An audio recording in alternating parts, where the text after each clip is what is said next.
자, 오늘은 제자도 8번째 시간으로 복음을 전하라 그런 주제로 말씀을 전하겠습니다.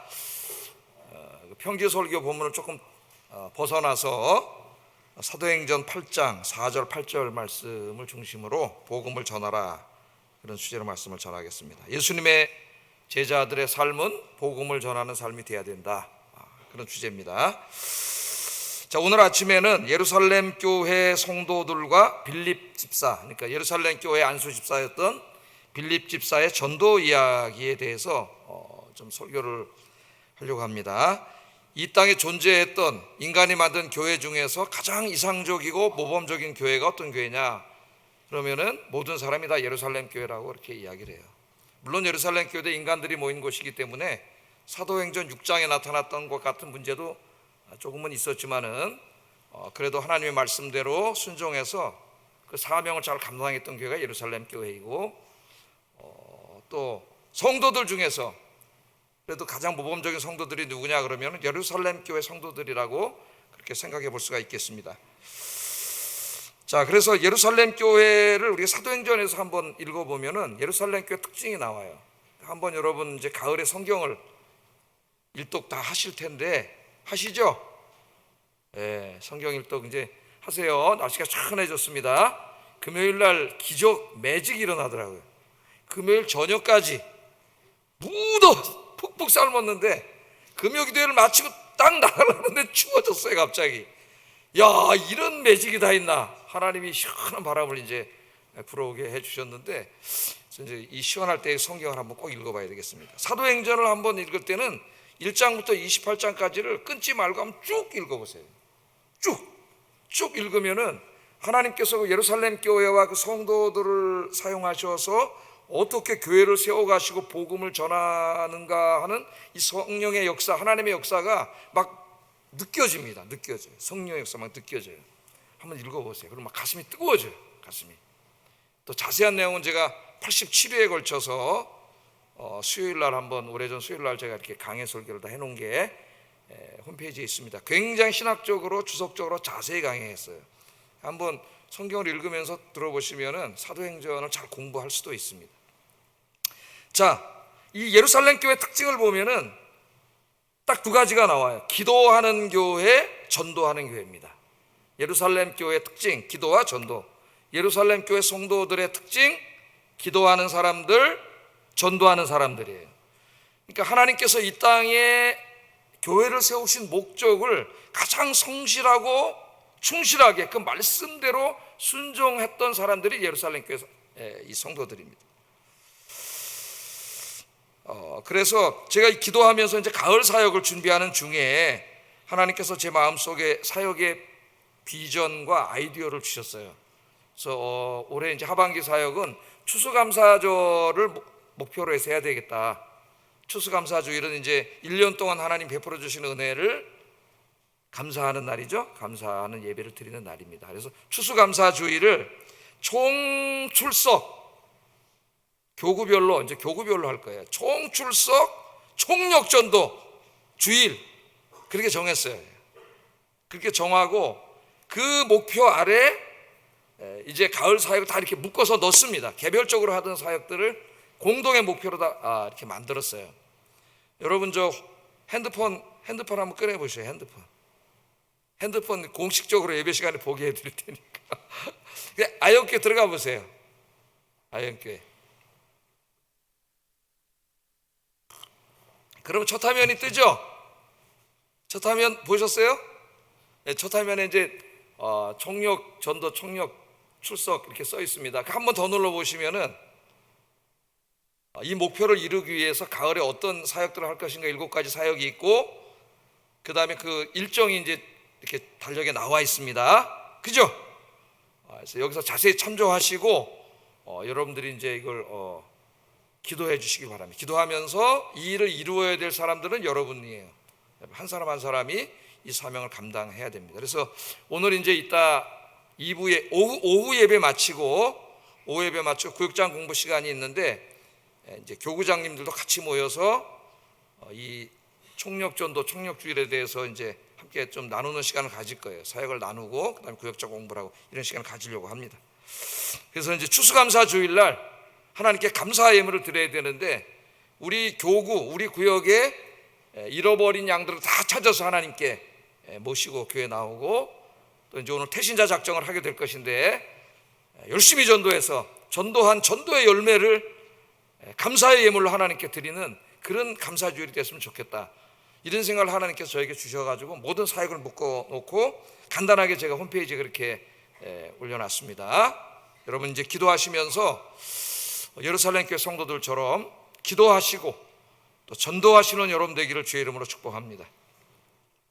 자, 두 가지를 좀 살펴보려래요. 예루살렘 교회와 그 성도들 또 이제 특별히 오늘 빌립 집사님 이야기도 하려고 그러는데 이분들의 신앙생활, 전도생활에 대해서 두 가지를 좀 생각해 보려고 하는. 첫째는 예루살렘 교회 성도들과 빌립 집사는 그 특징이 뭐냐면 온 지역을 두루 다니며 전도했다는 거예요. 오늘 성경 말씀에 보면 온 지역을 두루 다니며. 여러분 가만히 앉아 있는데 어떻게 복음을 전하겠어요? 그죠? 그분이 친구가 됐든 뭐 친척이 됐든 가족이 됐든 직장 동료가 됐든 전도를 하려면 찾아가야 됩니다. 또 내가 이렇게 많이 잘 알지는 못하는 분들이라도 같은 지역에 사는 분들 전도하려면 거리로 나가야 돼요. 나가서 두루 다니지 않으면 복음을 전할 수가 없습니다. 근데 예루살렘 교회 성도들은 두루 다니며 복음을 전했다 그렇게 이야기를 합니다. 자, 여러분 사도행전 1장부터 7장까지를 한번 쭉 이렇게 읽어보시면 예루살렘 교회 성도들이 주로 예루살렘 안에 예루살렘 지역을 돌아다니면서 열심히 복음을 전하는 내용들이 나와요. 예루살렘에 사니까 예루살렘 성 안에서 전도를 열심히 한 겁니다.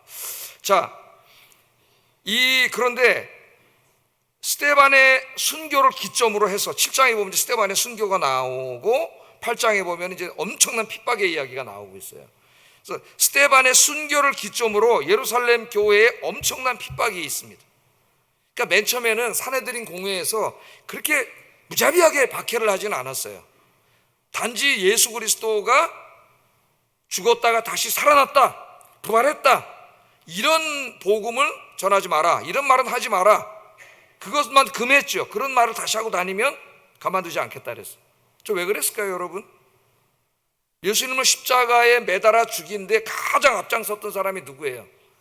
제사장들이에요. 대제사장과 제사장들입니다. 근데 산헤드린 공회는 뭐예요? 로마가 유대인들에게 특별한 권한을 준 거예요. 자치권을 준 겁니다.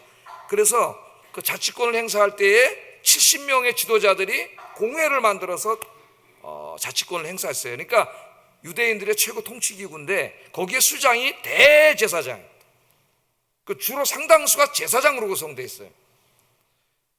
자, 자기들이 나서서 로마인들의 반역범으로 예수님을 고발해가지고 예수님을 십자가에 매달아 죽였습니다. 그 모든 게 끝났는 줄 알았는데 잠시 후에 보니까 그 제자라는 사람들에게 이야기하기를 그 예수님이 죽었다가 3일 만에 다시 살아났다, 부활했다, 그분은 로마의 정치범이 아니고 이 세상을 구원하기 위해 이 땅에 오신 하나님의 아들 메시아요, 그는 구세주다, 이런 말을 막 하고 다니는 거죠. 그런데 사람들이 그 말을 듣고 상당수 많은 사람들이 예수를 믿게 됐어요. 그럼 여러분 어떻게 됐겠어요? 그 예수가, 자기들이 죽인 예수가 하나님의 아들이라면 이 대제사장과 제사장들은 뭐가 되는 거예요? 하나님의 아들을 죽인 자가 되는 거예요. 용서받지 못할, 물론 우리 하나님 회개한 자들을 용서해 주셨지만은 엄청난 죄를 짓게 된 거죠. 근데 저 사람들이 자꾸 부활한 하나님의 아들이라 그러니까 이걸 못하게 막은 거예요. 맨 처음에는 그렇게 막기만 했습니다. 그런데 스데반의 순교를 기점으로 해서 무자비한 박해를 하게 돼요. 이제 완전히 씨를 말려버려야 되겠다, 박해를 하게 됩니다. 그 내용 이제 3절에 한번 읽어보겠습니다. 3절, 8장 3절 시작.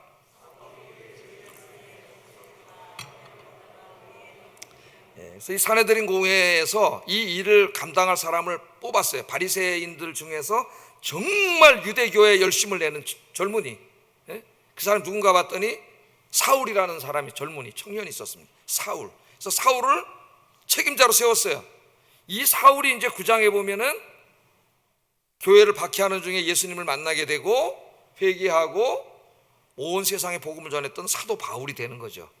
이 사람이 사울은 히브리식 이름이라면은 바울은 로마식 이름입니다. 근데 바울이 이제 선교할 때는 전 세계를 돌아다니기 때문에 로마식 이름을 사용을 했어요. 바울이죠. 근데 이때는 바울이 예수 믿기 전인데 누구보다도 앞장서서 교회를 박해했던 사람이 이 사울입니다. 자, 사울이 교회를 진멸할 새 집에 들어간 남녀를 끌어다가 옥에 넘겼다 그랬어요. 그러니까 사울이라고 하는 사람, 이 바울이라고 하는 사람은 예수 믿기 전에도 그 사울이라는 사람 자체가 굉장히 열정적인 사람이에요. 아주 패셔네이트한 사람이에요. 그러니까 어떤 일이 자기에게 맡겨지면 대충 하지 않는 사람입니다. 굉장한 열정을 가지고 열심히 하는 사람이에요. 그래서 이 사람이 나중에 사도가 된 다음에도 어떻게 해요? 그 누구보다도 열심히 일하죠.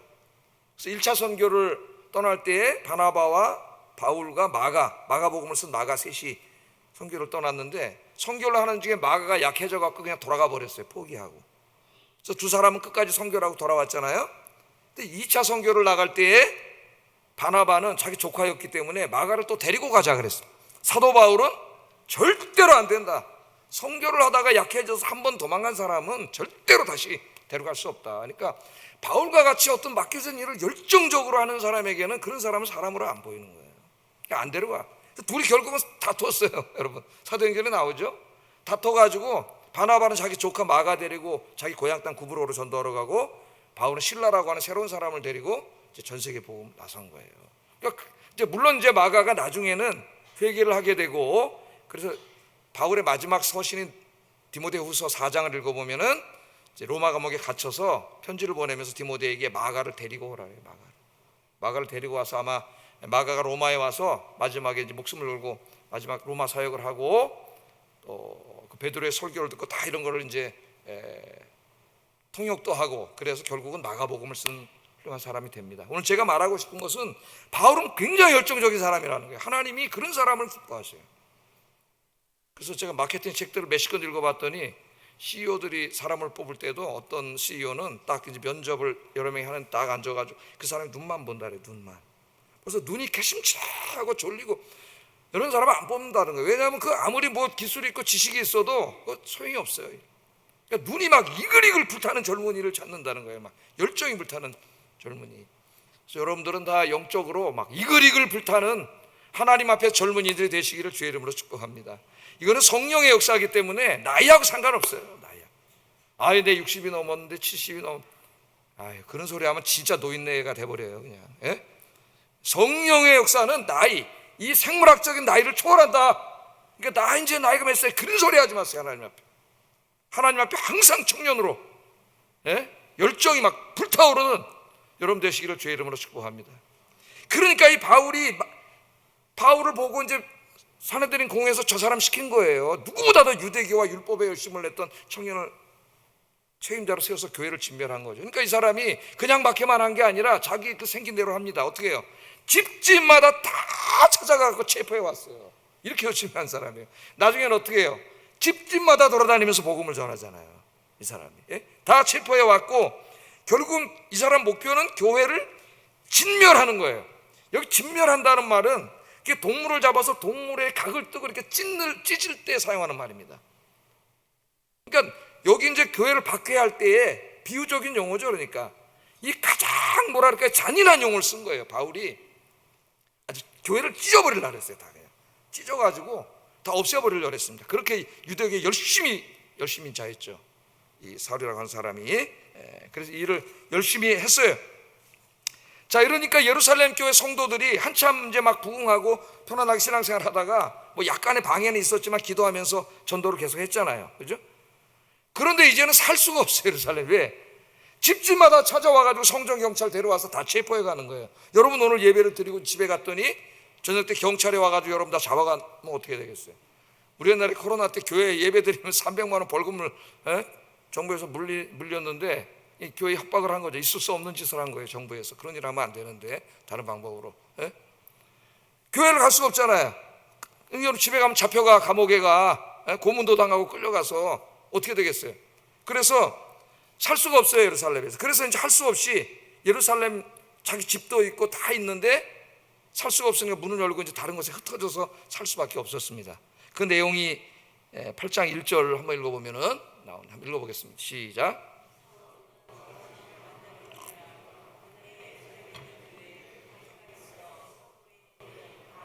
사마리아의 모든 땅으로 흩어지니라. 있을 수가 없어요. 예배드리고 오면 잡혀가는데 뭐 어떻게 하겠어요. 그래서 이제 신앙의 자유를 위해서 살던 집도 있는 데서 내버리고 이제 그냥 문을 나간 거죠. 그래서 유대 땅 사마리아 땅으로 살기 위해서 뿔뿔이 흩어졌습니다. 그러니까 굉장히 무섭고 두려운 상황에 왜 엊그제 누가 어떤 사건이 벌어졌어요. 자기 교회 집사가 끌려가서 돌에 맞아 죽었습니다. 여러분, 전도하다가. 그잖아요. 예? 감옥에 갈 정도가 아니에요. 지금 막 공포예요, 공포. 그 무서워서 이제 도망을 가서 이제 뒤죽은 듯이 살아야 되잖아요. 이제 교회 다니는 티도 안 내고 이제 살아야 되는 그런 환경인데, 그 다음 절 읽어보면 우리는 참 놀라운 일을 발견하게 돼요. 4절 한번 읽어보겠습니다. 시작. 복음의 말씀을 전할세. 이 공포 분위기 속에서 성을 빠져나와가지고 이제 조용히 살 길을 찾고 생명을 구해야 될 이 사람들이 유대 땅으로 이렇게 돌아다니면서 어떻게 했다고요? 복음을 전했다고 이야기하고 있습니다. 여기 보면은 두루 다니며 찾아다니면서 복음을 전했다. 그렇게 오늘 성경이 이야기하고 있습니다. 자, 어떻게 그렇게 할 수가 있었을까요, 여러분? 이들이 그 성 밖으로 일단 맨 처음 피난은 나갔을 거예요. 살기 위해서 피난을 나가다 보니까 생각하지 못했던 걸 깨닫게 됐어요. 그게 뭐예요? 예수님의 말씀이 이 말씀이었구나 하는 걸 깨닫게 됐어요. 이게 사도행전 1장 8절입니다. 한번 읽어보겠습니다. 시작.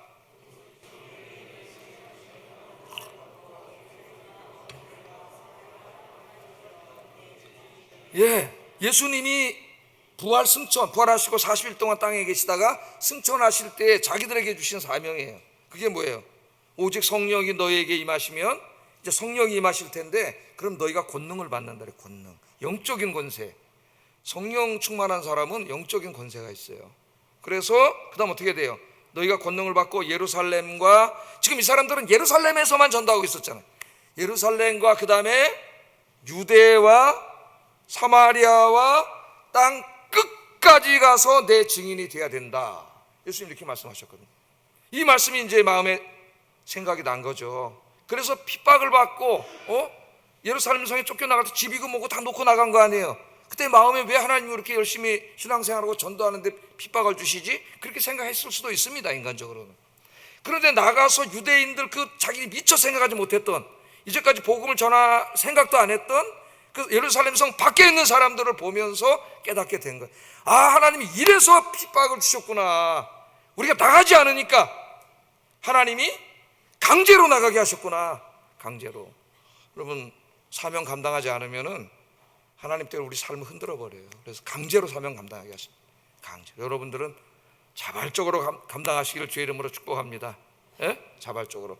그래서 그걸 깨닫고 열심히 전도한 거예요. 그러니까 환난과 핍박은 인생을 고달프게 만들었지만은 그 핍박을 받음으로 인해서 전도와 복음에 대한 새로운 비전과 꿈을 갖게 된 겁니다. 꿈을 갖게 된. 여기에 추수해야 될 곡식이 너무나 많구나. 그래서 지금 자기들이 쫓겨나와 있는 상태인 걸 잊어먹고 열심히 복음을 전한 거죠. 그러니까 인간의 이성으로는 이해할 수 없는 거예요. 성령이 역사하시면은 놀라운 역사가 일어납니다, 여러분. 성령이 역사하는 사람은 인간적인 상식으로 이해할 수 없어요. 하나님이 권능을 주시기 때문에 여러분, 성령 충만한 그리스도인들이 되시기를 주의 이름으로 축복합니다. 그냥 맨날 영적으로 다 피리피리한 그런 사람이 되지 말고, 하나님 어떻게 갖다 쓸래도 쓸 수도 없는 그런 사람이 되지 말고 성령 충만하고 왕성한 아주 열정적인 그런 그리스도인들이 되시기를 주의 이름으로 축복합니다. 그래서 열심히 두루다니면서 복음을 전했다는 거예요. 하나님께서 이 땅에 교회를 세우신 목적이 뭐예요? 땅 끝까지 가서 복음을 전하게 하기 위함입니다. 이 교회를 세우신 목적이에요. 모이면 기도하고 예배하고 흩어지면 전도하라. 교회는 딱 그렇게 요약이 돼요, 여러분. 이 예루살렘 교회 성도들은 그걸 깨달았기 때문에 피난 가는 상황에서도 믿지 않는 사람들을 보니까 견딜 수 없어서 안타까운 마음으로 두루다니면서 그들에게 복음을 전했다는 거예요. 예수님의 제자들은 두루다니며 복음을 전해야 됩니다. 가깝게는 가족에게로 가야 됩니다. 그러나 가족 전도에만 머물러서는 안 됩니다. 친척에게로, 이웃에게로, 친구에게로, 직장 동료에게로 가야 돼요. 믿지 않는 모든 사람들을 볼 때 안타깝고 불쌍한 마음으로 바라봐야 됩니다. 예수 안 믿으면 지옥 가잖아요. 근데 내가 아는 사람이에요. 친한 사람이에요. 사랑하는 사람이에요. 그 전도하지 않는다는 거는 그냥 너 지옥 가라, 그런 거랑 똑같은 겁니다, 여러분. 똑같은 거예요. 늘 가던 곳만이 아니라, 늘 만나던 사람만이 아니라, 이제는 좀 더 멀리 있는 사람, 자주 만나지 못하는 사람들과 출퇴근길에 우연히 만난 사람들, 동네나 시장에서 만난 사람들, 그 영혼에도 관심을 갖고 기도하고 복음을 전해야 된다. 오늘 사도행전은 그것을 우리에게 가르쳐주고 있어요. 땅 끝까지 가라 그랬습니다, 여러분. 우리는 말씀을 들을 때 흘려들으면 안 돼요.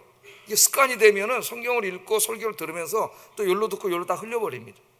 이 말씀은 우리가 그렇게 살으라고 주신 말씀이에요. 이제 제자도 마지막 말씀은 이제 행하라인데, 말씀대로 행하는 사람이 제자인데 여러분 흘리면 안 되죠.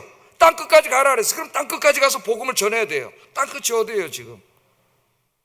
예? 지구는 둥글지만은 끝까지 가면 저 아프리카 끝에가 될 수도 있고, 저기 아메리카 끝이 될 수도 있고, 저 북극 끝이 될 수도 있습니다. 땅 끝까지 가서 전해야 돼요, 우리가 순종하려면. 근데 우리가 갈 수 있나요? 여기 직장도 있고 가족도 있고 아이들도 학교 다니고 갈 수가 없습니다, 우리가. 그럼 어떻게 해요? 하나님은 어떻게 하셨어요? 그래서 땅 끝까지 가서 복음을 전하고자 하는 마음을 불타게 하는 사람들을 하나님이 찾으셨어요. 그 사람들이 선교사예요, 선교사님들이. 그래서 이 세상 여기 있는 것 다 포기하고 어떻게 해요? 하나님 명령에 순종해서 선교지로 간 거죠. 그래서 우리 금요일마다 열심히 중보기도를 하고 있고, 또 선교헌금으로 후원을 하고 있습니다. 그러니까 우리가 마땅히 그분들을 위해서 기도해야 되고, 또 재정적으로 후원을 해야 되는 게 마땅한 거예요. 그렇게 할 때에 땅 끝까지 가서 복음을 전하라는 주님의 말씀에 내가 순종하는 겁니다. 근데 감사하게도 우리 교회 성도님들이 선교 헌금을 많이 하세요. 참 감사하게 생각해요. 그렇게 경제적으로 여유가 많이 있는 분들도 아닌데도 기도하고 또 선교 헌금도 많이 하니까 이 사명을 난 잘 감당하고 있다고 생각합니다. 그러나 땅끝은 꼭 지리적인 의미만 있는 게 아니에요. 실존적인 의미, 영적인 의미가 있습니다, 여러분. 내 주변에 혹은 내 같이 사는 사람도 땅끝에 있는 사람일 수 있어요. 예수님을 알지 못하는 사람, 그 마음이 불안하고 우울하고, 그 인생이 마지막 벼랑 끝에 서 있는 그런 수많은 사람들이 우리 주변에 있어요. 그 사람도 땅끝에 있는 사람이에요. 땅끝에 있는 사람. 내일 죽을지도 모르는 사람이에요. 여러분, 땅끝까지 가라 그랬으니까 내 주변에 있는 그분들 열심히 두루두루 다니면서 전도하시기를 주의 이름으로 축복합니다. 제가 이미 전도 설교할 때 여러 번 다른 교회 섬길 때 전도 열심히 하시는 분들 얘기를 했습니다만은, 우리 교회도 열심히 하시는 분들이 많이 있어요. 우리 교회 누구를 얘기하면 그렇기 때문에 남의 교회 얘기를 하는데, 정말 두루두루 다니면서 교회 주변에 집도 섹터를 정해놓고 일주일에 한 번씩 다 집집마다 초인종 누르면서 전도하시는 분들이 꽤 됩니다. 꽤 돼. 그래서 이 전도 축제할 때 상당히 많이 와요. 데리고 전도해 오고, 그분들이 또 교회 다니고 구역에 편성되고 그런 모습들을 많이 봤어요. 오늘 태신자 작정이 있는데, 여러분, 내가 가끔씩 만나는 사람, 특별히 전도를 연구하는 오이코스 전도 연구에서는 일주일에, 하루가 아닙니다, 일주일에 30분 정도를 만나는 사람이라면 그 사람은 하나님이 나에게 전도하라고 붙여준 사람이다, 그렇게 알으라는 거예요. 일주일에 30분 전도하라고 붙여준 사람이다. 그래서 오늘 그 이름들을 우리가 20년 동안 해왔습니다마는 이제는 정말 빠짐없이 다 적어내야 됩니다. 그럼 무인도에 살지 않는 한, 혼자 살지 않는 한 내 주변에 사람들이 있고 예수 믿지 않는 사람들이 대부분이에요, 대부분. 그 이름들을 적어서 그 이름을 하나님께 드리고 기도하면서 1차는 추수감사절날 한번 전도하도록 노력을 해보는 거예요. 조지 밀러라고 하는 분이 계시죠. 고아들의 아버지, 우리가 잘 알고 있습니다. 수많은 고아원을 만들어서 어린아이들을 돌보고, 또 기도의 사람 조지 밀러죠. 5만 번 기도 응답을 받았다고 하니까 대단한 기도의 사람인데, 이분이 이제 전도도 물론 엄청나게 많은 전도를 했지만은 자기가 전도하지 못하고 있었던 5명의 이제 믿지 않는 친한 친구들이 있었다래. 5명의 친구들. 그래서 이 5명의 친구들 이름을 적어놓고 늘 기도했답니다. 기도하면서 이제 만나면 전도하고 그랬는데도 안 믿었는데, 그렇게 열심히 했더니 3명이 하나님 앞으로 돌아갔대요. 3명이 이제 예수 믿게 됐는데 2명은 끝까지 안 믿더랍니다. 2명은. 그래서 어느 날 이제 나이도 많이 먹고 병도 들어서 이제 교회 사역을 놨다가 마지막 죽기 전에 이제 교회 부탁을 해서 마지막 설교를 하는 그날인데, 그 소식을 듣고 이 친구 중에 한 명이 그 예배에 이제 우정을 느꼈어. 친구니까 찾아와서 예배를 드리다가 이 조지 밀러의 설교를 듣고 거기서 예수를 믿게 됐다는 거예요. 그러니까 4명 믿었잖아요. 근데 이 한 명은 끝까지 안 믿고 결국은 그 사람 전도하지 못하고 죽었어요, 조지 밀러가. 근데 이제 부고가 날아가지 않습니까? 그리고 이제 어떤 사람이 이야기해 주는데, 야, 조지 밀러가 너를 위해서 52년 동안 기도를 했단다. 52년 동안. 그렇게 얘기했더니 그 소식을 듣고 감동해서 예수를 믿게 됐답니다. 그래서 결국 5명을 다 전도했다는 이야기는 아마 교회 오래 다닌 사람 한 번쯤은 다 들어봤을 거예요. 여러분, 이런 안타까운 마음을 가져야 되지 않겠어요? 5명의 이름, 오늘 3명의 이름을 적으라 그랬는데 그 이름을 꼭 적어놓고 기도하면 반드시 하나님이 구원해 주실 줄로 믿습니다. 안 그러면 그 사람 지옥 가, 여러분. 심각한 이야기, 심각하다는 말로 표현되지 않는 이야기예요. 자, 이처럼 예루살렘 교회 성도들처럼 두루 다니면서 복음을 전하고 조지 밀러처럼 이름을 적어놓고 기도하면서 복음을 전해서 여러분 주변에 하나님 만나게 하는 사람들 다 구원하시는 여러분 되기를 주의 이름으로 축복합니다. 그래야 하나님 앞에 갔을 때 면류관 받고 상 받는 거예요. 자, 2번째, 이번엔 좀 좁혀서 빌립 집사님에 대해서 한번 좀 생각을 해보겠습니다. 자, 이 빌립 집사님은 복음을 전하기가 상당히 껄끄러웠던 사람들인 사마리아인들에게까지 가서 복음을 전했다고 오늘 성경은 이야기하고 있습니다. 그러니까 이제 예루살렘 성을 나갔어요. 주님의 말씀이 생각이 나서 유대 땅을 열심히 돌아다니면서 복음을 전했습니다. 그런데 유대인들이 들어가지 않은 곳이 한 군데 있어요. 사마리아 땅이에요. 사마리아 땅. 사마리아인들이 누군지는 뭐 다 알죠, 여러분. 원래 이스라엘은 야곱의 12아들, 12지파로 선택을 받은 민족이었는데 이제 북이스라엘이 먼저 망했죠. 721년에. 그때 10지파 사람들이 망한 다음에 아수르 정책이 뿔뿔이 흩어놓는 정책을 폈어요. 그래서 흩어져 가지고 이제 다른 민족들하고 같이 섞이고 이러면서 종교 혼합, 민족 혼합이 이루어졌기 때문에 예수님 시대 유대인들은 사마리아인들을 인간 취급하지 않았어요. 아주 깔봤습니다. 이방인처럼 취급을 했어요. 그리고 진정한 이스라엘은 우리 유다 지파 그리고 베냐민 지파 일부, 사도 바울은 베냐민 지파죠, 밖에 없다. 그래서 그 이스라엘을 유대인이라고 했잖아요. 우리가 유대인이라고 말합니다, 이 사람들이. 자, 근데 사마리아인들도 마찬가지예요. 사마리아인들도 유대인들을 그렇게 했기 때문에 굉장히 미워. 그러니까 관계가 안 돼요. 우리 저 요한복음 4장에 보면은 예수님이 전도할 때에 사마리아 여인이 뭐라 그래요? 유대인인 당신이 어떻게 나에게 말을 겁니까? 그런 말을 하죠. 민족적인 감정이 굉장히 안 좋았어요. 그러니까 그 복음의 열정이 불타가지고 막 유대 땅은 돌아다니지만은 저 사마리아까지 가라 그랬는데 예수님이 못 들어가고 있는 거예요. 거기는 그 감정이 안 좋은 데 가서 전도하면 들을까? 이런 생각을 가진 거죠. 그러나 빌립 집사는 들어갔다 그래. 빌립 집사는 아마 예수님이 생각났을 거예요. 사마리아 땅에 들어가서 그 우물가 여인에게 복음을 전했던 예수님이 생각났을 겁니다. 그래서 그 땅에 들어가서 복음을 전했습니다.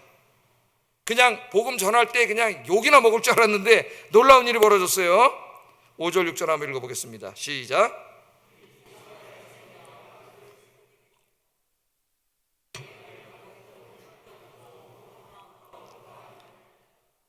아멘. 빌립 집사가 가서 복음을 전하려면 사람을 만나서 얘기해야 되잖아요. 이 당시에 전도라고 하는 것은 그냥 전도전장 주는 게 아니라 만나서 예수님 십자가의 죽음과 부활에 대해서 이야기해 주는 거죠. 이야기 전도. 설교도 사람들 모아놓고 설교도 하고 복음을 전했더니 놀라운 역사가 일어났습니다. 여러분, 복음은 모든 사람을 구원하는 하나님의 능력이라 로마서 1장 16절에 바울이 이야기했죠. 여러분, 복음은 그 자체가 능력이에요. 복음이 뭐예요? 예수 그리스도께서 당신을 위해서 죽으시고 부활하셨습니다. 예수 믿으면 죄사함 받고 구원받습니다. 핵심 아닙니까, 여러분? 이 사도 바울이 체험 속에서 복음은 그 자체가 하나님의 능력이다. 그러므로 복음을 그리스도인들이 그 입으로 누구에게인가 말하면 엄청난 역사가 일어난다. 그 사람을 구원하는 역사가 일어난다. 왜 역사가 안 일어나느냐? 오늘날 그리스도인들이 말하지 않기 때문입니다. 여러분, 누군가 친한 사람을 찾아가서 만나서 예수 그리스도의 복음을 이야기해 본 적이 있습니까? 요새 하고 있습니까, 여러분? 그 복음은 자체가 하나님의 능력이에요.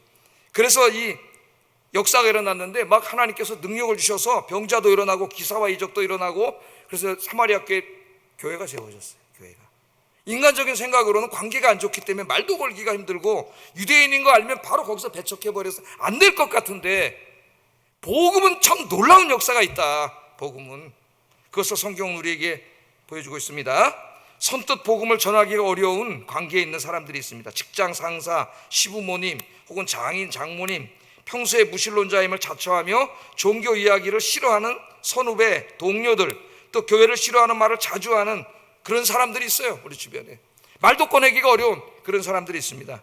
이런 분들이 모두 영적인 사마리아인이라고 할 수가 있는데, 그 사람들 내버려두면 다 지옥 가는 거예요. 근데 우리 예수님은 그 사람에게 가라 그랬어요. 가서 이야기를 하라 그랬어요. 그래서 여러분, 열심히 영적인 사마리아인들 찾아가서 복음 전하기를 주의 이름으로 축복합니다. 제가 마지막으로 한 사람 이야기를 하고 설교를 마치겠습니다. 노병천이라고 하는 사람입니다. 노병천. 노병천 저보다 한 7살 정도 많을 거예요. 7살. 그러니까 69살 정도 이렇게 됐을 때, 지금도 이제 강연을 하고 전도를 하면서 열심히 이제 세계 선교를 위해서 봉사하시는 분인데, 이분이 이제 육군사관학교를 나왔습니다. 육군사관학교. 생도 시절 이야기예요. 자, 육군사관학교 3학년 때에 그 당시에 이제 대통령이었던 박정희 대통령의 아들인 지만군이 이제 육사 생도로 들어왔어요. 육사를 간 이유가 경호원들이 하도 따라다녀가지고 경호원 뛰어놀라고, 육사에는 경호원이 못 들어오니까 이제 대통령은 좋지만 그 자녀들이 자유가 없는 거죠. 이제 들어왔는데, 그때 우리가 알다시피 이제 박지만 이 씨가 이제 중학교 다닐 때 어머니 유교사가 총탄에 비군에 가셨고, 그 다음부터 이제 마음을 잡지 못하고 방황하고 그렇게 있었는데, 이제 육사에 들어온 거죠. 육사에 들어와 가지고도 1학년인데 마음을 잡지 못하고 자꾸 이제 말썽을 피우고 그렇게 했답니다. 대통령의 아들이다 보니까 육사 교장도 어떻게 함부로 할 수가 없고 아주 난처했대요. 난처했대요. 이제 이런 상황이었는데, 어느 날 청와대에서 노병천, 그러니까 육사 3학년 때죠. 육사 생도를 찾는 전화가 왔답니다. 그래서 전화를 받아보니까 그 당시에 이제 영예였던 박근혜 전 대통령, 그때 한 20대였을 거예요 아마. 그 전화가 와가지고 이제 지만이의 후견인이 좀 되어줄 수 없느냐 하는 부탁을 하더라는 거예요. 후견인. 그러니까 아마 아무도 어떻게 할 수가 없으니까 그 육사 교장이 보기에 제일 믿을 만한 그 3학년 생도 노병천을 후견인으로 붙여주자는 제안을 한 것 같아요. 그 제안을 한 거예요. 청와대 전화가 온 겁니다. 누나가 이제 엄마 역할을 했으니까. 그래서 이 노병천 생도가 이렇게 얘기했답니다. 한 가지 조건이 있습니다. 한 가지 조건.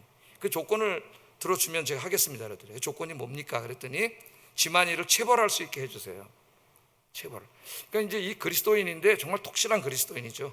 체벌할 수 있게 해주세요. 허락을 했대요. 그래서 그때부터 이제 말썽 피우고 그러면은 얼차려주고 그 벌로 화장실 청소시키고, 진짜 엄격한 선배로서 이제 허락을 받았으니까 그렇게 이제 했는데, 나중에는 이 지만 씨가 이제 이분을 많이 의존하게 되고 형으로서 그 어려울 때 마음을 잡았다 그러더라고요. 그렇게 하면서. 자, 이렇게 하고 이제 어느 날 세월이 가가지고 육사를 졸업하고 이제 소위로 임관을 했습니다. 노병천 소위가 된 거죠, 이 사람이.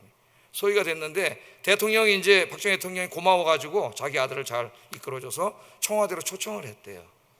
육군 소위가 이제 그 당시에 박정희 대통령인데 청와대 초청을 받아가지고 영광이죠.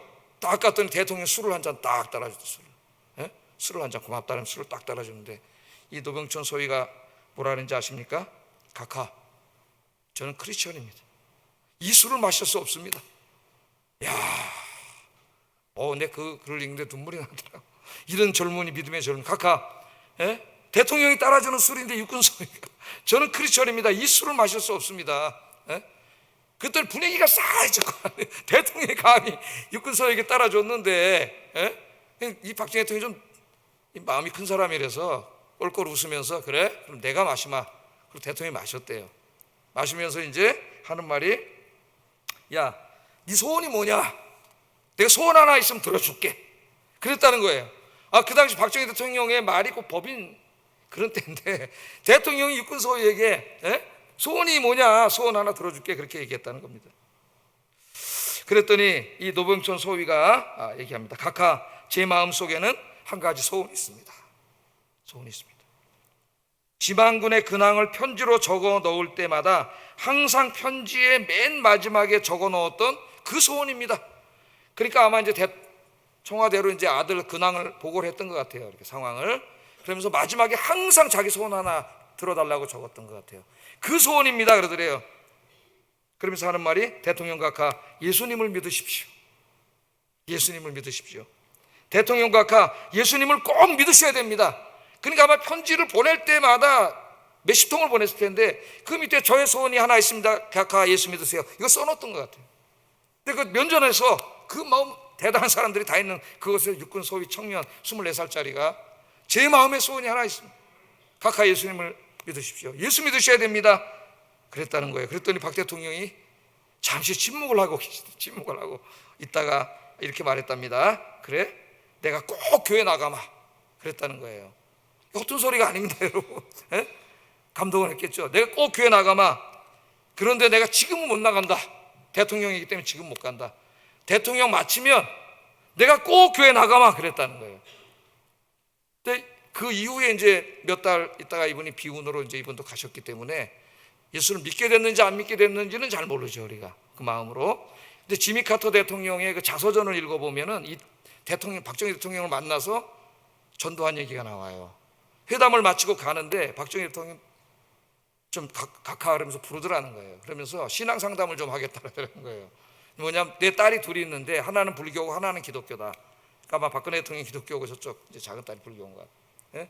이렇게 이제 있는데 내가 어떻게 되는지 모르겠는데 기독교 신앙에 대해서 좀 나에게 한번 설명을 해주시오. 그래서 이제 거기서 지미 카터 대통령이 전도를 했다는 내용이 나오고 자기는 박정희 대통령이 예수 마음으로 믿었다고 확신한다는 게 그 책에 나옵니다. 하여튼 우리는 잘 알지는 못해요.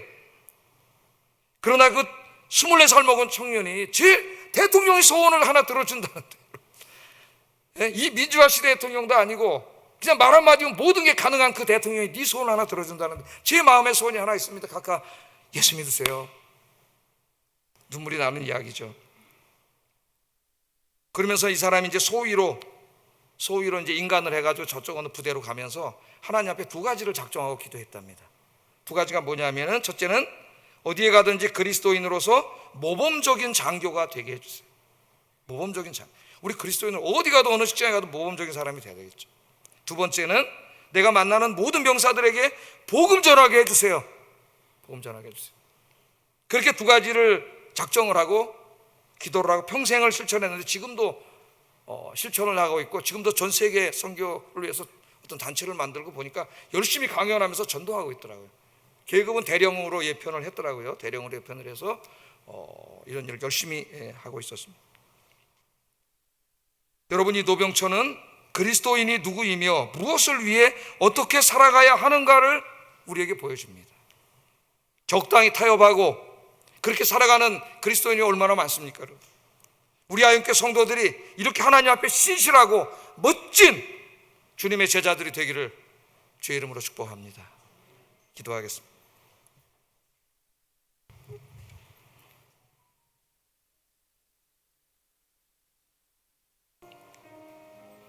오늘 이 말씀을 우리가 기억하면서 기도하겠습니다. 예루살렘 교회 성도들처럼 빌립 집사님처럼 복음을 들고 두루두루 다니면서 복음 전하는 사명을 감당하게 하소서.